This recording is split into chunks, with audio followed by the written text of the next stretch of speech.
When it comes to your meditation setting, let the senses be receptive to whatever surrounds you during Zazen. Do not shut yourself off, for it will take effort and distract you from your mode of concentration. Just as letting the thoughts pass by as opposed to repressing them, allow the sensations of your surroundings to come in and pass right through you. Of course, a quiet room is beneficial at the beginning, though various settings and conditions are essential in further deepening and strengthening your Zen practice. This will make it independent of surrounding conditions and therefore independent of excuses.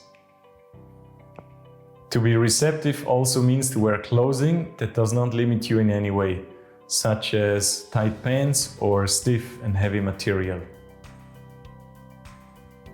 Early in the morning, just before breakfast, tends to be the most beneficial time for Zazen, for the mind is still relatively quiet. The time just before going to bed provides another excellent condition to sit for a few minutes.